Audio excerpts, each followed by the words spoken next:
Brian Friedman knows how to fight back against a bully. Trust me. And he started telling everybody Justin Baldoni's side. He told us that Justin Baldoni denied those claims of sexual harassment and only tried to appease Blake Lively because she was such a high-maintenance diva bully brat. He had to bend over backwards just to get her to shut up and complete the film. He told us that Justin Baldoni claims she tried to take over his movie because she has a history of saying, okay, I'll be the star, but what I secretly want to do is direct it and edit it and produce it. I want all the roles for me and only me. I want full control because I am a controlling bully. The Justin against Blake debate continues to have the internet in flames, with everyone anxious to witness each side's new actions in this PR storm. So, what's the story? And how has Team Blake been doing with the swiftly unfurling terrible evidence against her? She appears to have a few ideas, one of which entails a fellow actress initiating an incredibly ludicrous lawsuit.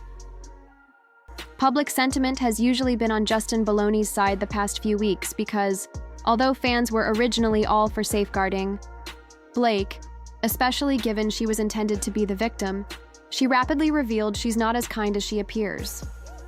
The receipts Justin came out with made individuals lose more and more hope. Megyn Kelly had a fairly clear method of narrating the story. Now what they showed is that Blake Lively has got a bit of a God complex. She's texting Justin Baldoni about how she sees herself as Khaleesi from Game of Thrones, Mother of Dragons. Did you watch that? You know what I'm talking about? Yeah. So Khaleesi is stunningly beautiful. She's this effervescent, strong character with temerity and resilience, and she's fierce. She's literally the Mother of Dragons in Game of Thrones. That's her. That's me. That's Blake. And she says, and I've got the greatest dragons on earth, Ryan Reynolds and my best friend, who is Taylor Swift, though she's not named or they blacked it out. So she's telling him, I'm Mother of Dragons and my dragons will cut a bitch. And my dragons are named Ryan Reynolds and Blake Lively. So the message is pretty clear. Everyone believed Blake had a god mentality, demonstrated in her calling herself KH from Game of Thrones. She pointed out what Justin stated, noting that while Blake would pretend she was simply talking about how those close to her are very supportive of her, it was a thinly disguised threat that is deceiving no one. As soon as camera was called out, she's talking to him as Blake, trying to give a directive note. She started that, and he just followed her lead and explained, no, it's okay with the light behind me, it looks good, and so on and so on. Another really interesting thing about that moment is as he explains to her that it's nice for him to be in front of the light, and when he blocks it, he leans in and he gets really close to her ear and he almost like whispers it to her very softly. And we might look at that and go, why did he say it like that? Why didn't he just tell her? And there's a very good reason for this. They're both very aware of the fact that we're only going to use the visuals of this, not what they're saying. So to get this shot, their body language needs to communicate Ryle and Lily having this slow dance, but it's okay to be talking about other stuff as long as they could get the visuals across. A behavioral analyst even came out to debate about Blake's claim about Justin acting inappropriately during a scenario that was not being audio recorded. Though Justin subsequently uploaded the scene, he remarked that the entire objective of the sequence was to seem as though the movie actors were having a close moment. This is very common in Hollywood productions. I can't tell you how often I filmed projects either as a consultant or in front of the camera, and when we were filming something that we knew only the visuals matter, we need to communicate something visually, we're talking about completely unrelated stuff, as long as we know the visuals get across. So in this case, he's following her lead. She started talking about, they're dancing, she started talking about where they should stand, and he just responded while still giving the camera the visuals that they need for this Lily and Ryle slow dance. So, Justin was absolutely not acting unlawfully in any sort. He was truly merely executing his job and following the conditions of the task. The entire problem was totally professional, and there was no reason for anyone to assume otherwise. Because while the voice in the sequence may have came out as casual and carefree, the reality is that the photographs were purposefully arranged to be employed in the movie. Everything that occurred was within the confines of the script, and Justin was only doing his role as intended. There was nothing unusual about the way things progressed, and the backdrop of the entire episode makes it apparent that he was entirely engrossed in his task. It's crucial to discern reality from conjecture, since the sequence was built in a way that matched the movie's storyline and direction. Nothing more than that. Here it's a little tense. We're also seeing on her face this little bit of a faint smile, but there is tightness around the nose and around the mouth, and it doesn't look like a super relaxed smile. And finally, we do see that she is a little leaned back, and at first, he's a little more leaned towards her. But the moment he notices this kind of bit of a disengagement, notice what he does. He also disengages. So what we're seeing here is a dance, pun intended, where she's saying something, he's leaning in to whisper in her ear, she's backing up, he's backing up in response. It was Ryan's idea. I just don't know. I feel like we deserve something. We deserve an award for just sniffing that out. Like, he is a true, thoroughbred narcissist. Though he did maintain neutral and pointed out that she didn't look totally comfortable, so maybe she had a point. But others have pointed out that it was why having an intimacy coordinator was so important, something she genuinely rejected. I've had to take a real honest look at the ways that I've unconsciously been hurting the women in my life. And it's ugly. My wife told me that I had been acting in a certain way that hurt her and not correcting it. Basically, sometimes when she would go to speak, at home or in public, I would just cut her off mid-sentence and finish her thought for her. It's awful. The worst part was that I was completely unaware when I was doing it. It was unconscious. So here I am doing my part, trying to be a feminist, amplifying the voices of women around the world, and yet at home, I am using my louder voice to silence the woman I love the most. So I had to ask myself a tough question. Am I man enough to just shut the hell up and listen? What do you want men to take away from this film? I want men, first of all, I want men to stop asking the question, why do women stay? Yeah. Right? I want men to take accountability. I want men to hold other men accountable. And in this particular film, I want men to go to the theater and in some way see a version of themselves. You have two very different characters. Both of them, in Atlas and Ryle, have had past trauma. One handles it very different than the other. And my other hope is that the men who have not done the work, to heal, if they see bits of themselves in Ryle, have a chance to step back and say, you know what, I don't want to blow up my life. I don't want to hurt the person I love the most. I need to get help. I need to feel all these things that I've buried so deep down so that it doesn't explode on somebody that I love. And hopefully that can create some compassion and empathy and make the world a safer place. Candace Owens has also called out the new document's manipulative language. Things grew considerably more contentious when Ryan Reynolds made a joke about the case on SNL. The crowd had different reactions, with some chuckling uncomfortably, while others were left scratching their brains in disbelief.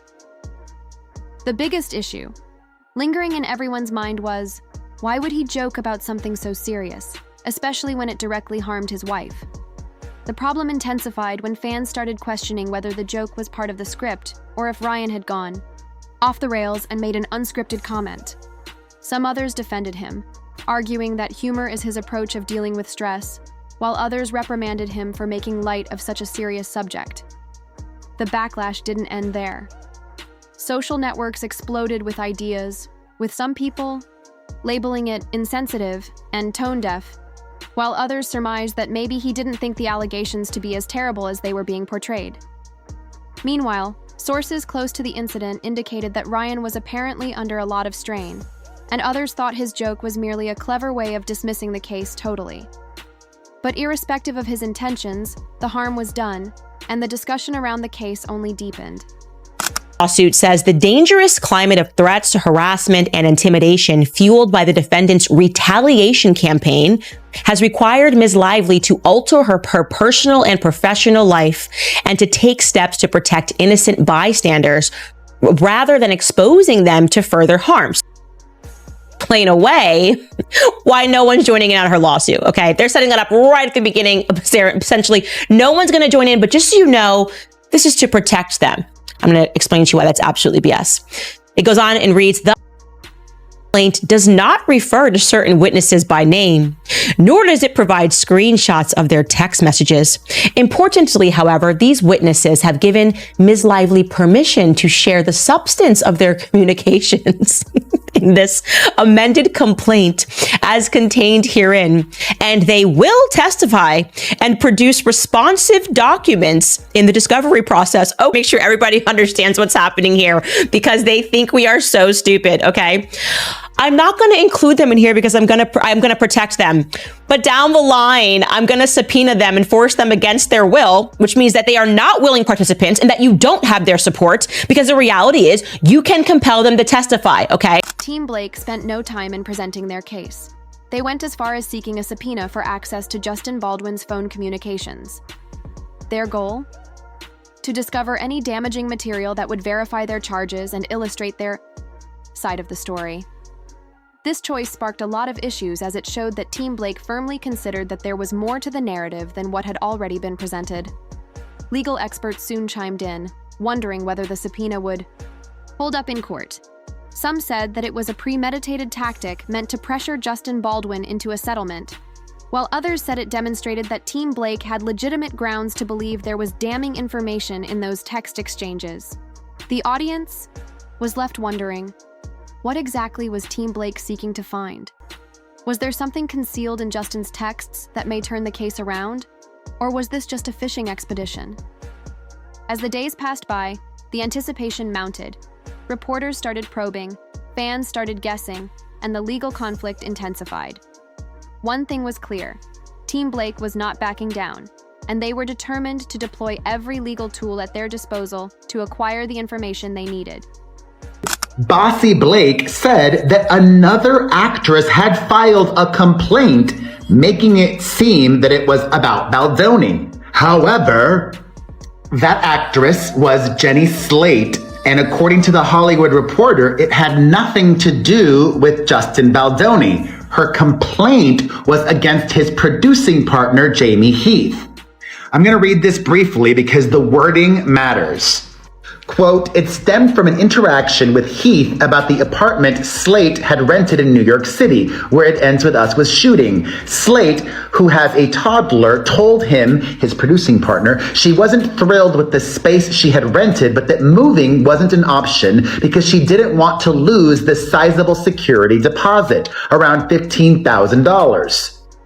Heath informed Slate that Wayfarer, his production company, would reimburse her for the lost security deposit so she could find better accommodations. But apparently, he made the offer using language that made Slate uncomfortable. Sources say he focused intensely on the sanctity of motherhood and Slate's role as a mother. Except she hadn't. She hadn't even filed a complaint against Justin's producing partner, as it was originally reported. The Hollywood Reporter, who originally reported on the issue, had to update their information 3 whole times. They said that Slate, quote, filed a complaint to the film's distributor, Sony, about the incident. Turns out she did not. The Hollywood Reporter amended their article online and changed the wording from, she filed a complaint to the film's distributor, Sony, about the incident, and then it was changed to, quote, word got back to Sony, the film's distributor. According to sources, Sony then informed Wayfarer about it. And literally today, the Hollywood Reporter amended the article one more time, and the wording was changed yet again. It now reads, and I literally a moment ago went and checked, as of this second that I'm uploading the video, it reads, quote, according to sources, Sony became aware of Slate's concerns and informed Wayfarer about them. Now that Blake's team has formally filed an amended case, everyone is curious to see whether there will be any breakthrough evidence produced. However, when the contents of the lawsuit were made public, it didn't quite provide the bombshells that some people were anticipating. For starters, the allegation seems to rest entirely on plucking Justin Baldwin's prior words out of context. Instead of presenting real proof, it almost appeared as if they were sewing together portions of conversations to depict a certain narrative, one that made Justin look like he had a pattern of problematic behavior with women. Some observers deemed this tactic misleading, while others claimed it was only typical legal procedure. The internet, of course, had a field day with this news. Fans on both sides began combing over earlier interviews and social media posts, hoping to establish whether Justin actually had a history of bad conduct. Meanwhile, Justin's legal team wasted no time in answering. They accused Team Blake of inflating the claims and manipulating them to fit their argument. They also suggested that they had their own set of evidence that might totally change the scenario. This back and forth only added more layers to an already convoluted legal situation. It felt like every new development in the case raised more questions than answers. You know what really happened here? First, the truth was exposed. Meaning, The Hollywood Reporter initially shared that Jenny Slate filed a complaint. They were given bad information. They then changed that on their website, and then they changed it yet again. But the changing is not a good look for the hair care professional.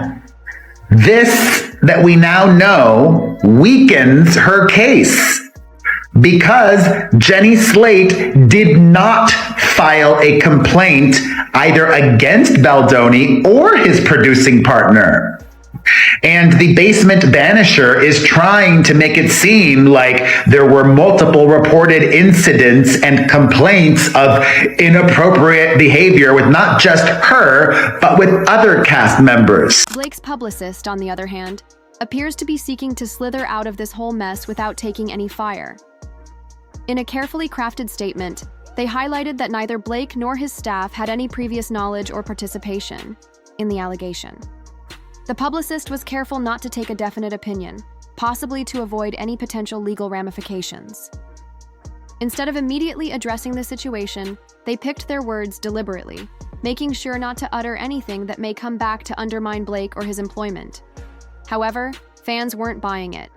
Many felt that the publicist was only attempting to remove Blake from the incident now that things were going heated. Social internet exploded with conversations, with some defending Blake and others calling out the statement for being nothing more than damage control. Some opponents even accused the publicist of attempting to rewrite history, bringing out past interviews and discussions that indicated contrary. Clips arose of situations where Blake looked to be more involved than his team was letting on, prompting worries that the truth was being repressed. Meanwhile, insiders indicated that behind the scenes, Blake's crew was racing to reduce the damage. With the case gaining more traction, more eyes were on Blake than ever before. Every move he did, every word he spoke, it was all being analyzed under the public microscope. One bad step may make things more unpleasant for him. The tension was increasing, and persons close to the subject said that his inner circle was in full crisis mode. Meetings were being convened, strategies were being argued, and every imaginable consequence was being explored. The goal? To limit the ramifications and retain Blake's reputation intact before things went out of control. She puts in bold, none of the requested protections, her 17 points that she wanted, were tied in any way to Ms. Lively's creative input in the film. And they were made months before any discussions regarding the cut of the film. Oh, so you're saying you made the allegations first, and then you tried to make input and change the direction of the film. Are you saying that the chicken had to come before the egg?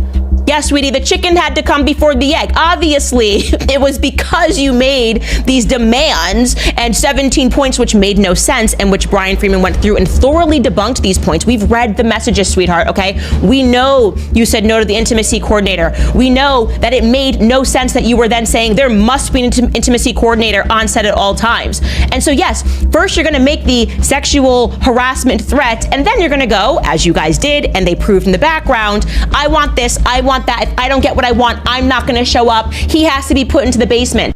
Depositions and discovery are to come, and Taylor Swift.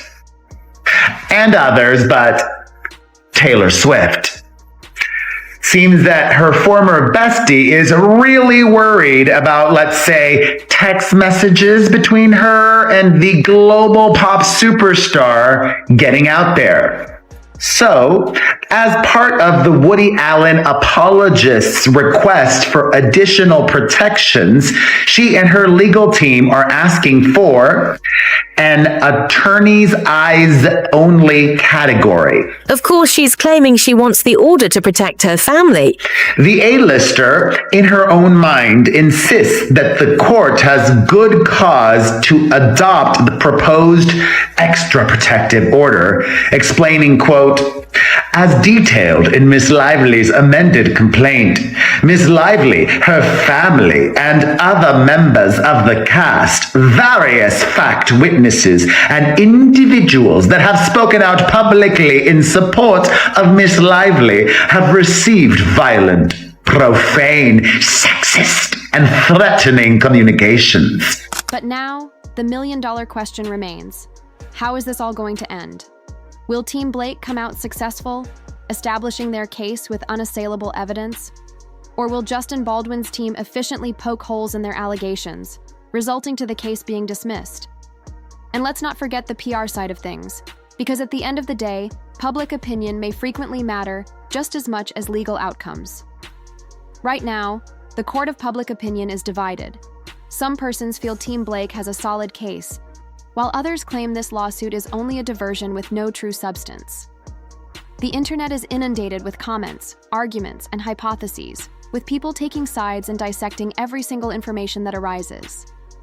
Social media is teeming with speculations, legal breakdowns, and even conspiracy-level claims about hidden motives and behind-the-scenes power activities. And with new incidents expected to emerge, this tale is far from done. As each day goes, more data, opinions, and expert viewpoints continue to surface, making it nearly difficult to foretell how this will all play out. Some sources hint that important witnesses might yet come out, while others feel that some major settlements could happen behind closed doors before things degenerate further. And of course, there's always the chance of surprise twists that no one anticipated coming. One thing's for sure, the entertainment world is watching intently. This case could provide a precedent for how similar scenarios are handled in the future. If Team Blake manages to prove their charges, it may empower others to come out in similar situations, possibly impacting the way such occurrences are treated with in Hollywood. On the flip hand, if Justin Baldwin's team properly dismantles these claims, it would prohibit future litigation of this nature, making it difficult for citizens to confront powerful persons in the field. As the judicial conflict unfolds, the internet will be right there, examining every move, dissecting every detail, and disputing every angle. Social media detectives, legal experts, and business insiders will continue to break down every court filing, every newspaper comment, and every leaked document. This case is not merely about the legal aspect, it's about power, influence, and the ever-growing intersection between celebrity culture and the court system. And let's not disregard how this may ruin the careers of those involved. Whether Team Blake wins or loses, the court of public opinion may be just as brutal as a real courtroom. A single misstep, a devastating piece of data, or just a carelessly worded statement may shift the entire story overnight. Fans are emotionally invested, and corporations, sponsors, and business partners are all keeping a cautious eye on how things grow before making their next actions. Then there's the media hysteria over this entire affair. Major news sites, entertainment blogs, and YouTube commentators are all anxious to gain the newest scoop, sometimes twisting facts or exaggerating claims to garner more attention. It's a conflict of narratives, and with both sides attempting to dominate the tale, it's hard to distinguish what's true and what's simply good PR. So, what do you think? Who's genuinely in the right here? Do you believe Team Blake has a genuine case? Or is this merely a well-orchestrated attempt to create a scandal? Is this about justice, or is it just another Hollywood power play? And more importantly, how do you feel this will all end? Could there be a surprise settlement? Could additional evidence flip the case upside down? Let us know your ideas in the comments below.